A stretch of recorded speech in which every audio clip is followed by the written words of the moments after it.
اور اس کے ساتھ 7 ملین سے زائد لوگ ہیں جو کہ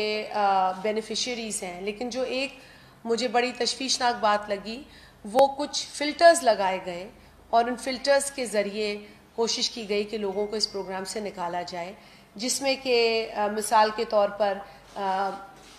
مذہبی فرائض سر انجام دینے کے لیے اگر کسی کی مدد سے کوئی باہر چلا گیا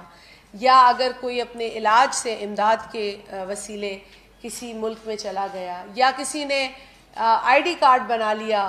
ارجنٹ بیسس پہ یا پاسپورٹ بنا لیا ارجنٹ بیسس پہ یا پھر موبائل فون جو ہے اس کو استعمال کر لیا، 1000 روپے اس کا خرچہ آ گیا، تو ایسے کیسز کو بھی جو ہے وہ نکالا گیا پروگرام سے، جو کہ بہت ہی تشویشناک ہے. وہی NIC. اور اس کے اوپر میں نے سوالات بھی اٹھائے ہیں اور میں نے احکامات جاری کیے ہیں کہ اس طرح کے کیسز کو ری وزٹ کیا جائے گا، ان پر غور کیا جائے گا اور ان کی شمولیت کو یقینی بنانے کے لیے جو کوششیں درکار ہیں وہ بروئے کار لائی جائیں گی. تو یہ بھی آپ کے ساتھ میں نے شیئر کرنا تھا. اور جو دیگر پروگرامز ہیں اس کے اندر بھی بڑا واضح آج ہم نے ان کو کہہ دیا ہے کہ یہ اگر کفالت پروگرام ہے تو کیونکہ یہ بے نظیر انکم سپورٹ پروگرام کے ڈیٹا پر اس کی بنیاد ہے تو یہ بے نظیر کفالت ہوگا، یہ بے نظیر تعلیمی وظائف ہوگا، یہ بے نظیر نشو و نما پروگرام ہوگا. ان پروگرامز کے ساتھ شہید محترمہ بے نظیر بھٹو صاحبہ کا نام رکھنا لازم ہے جب یہ بے نظیر انکم سپورٹ پروگرام کے ہی ڈیٹا بیس کے اوپر پروگرامز بنائے گئے ہیں. تو اب یہ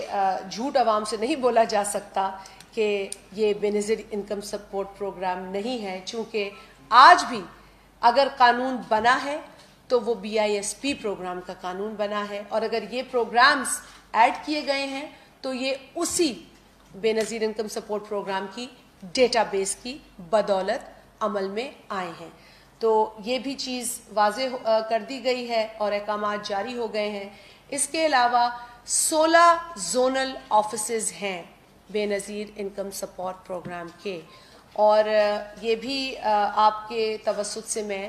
بتانا چاہتی ہوں کہ ہمارا جلد پروگرام ہے کہ ہم ان تمام 16 زونل آفیسز کو وزٹ کریں گے، وہاں جا کر جائزہ لیں گے کارکردگی کا اور وہاں کی عوام سے بھی پوچھیں گے کہ ان کو کیا مسائل درپیش ہیں اور ان کی رائے میں کیا ایسی کوششیں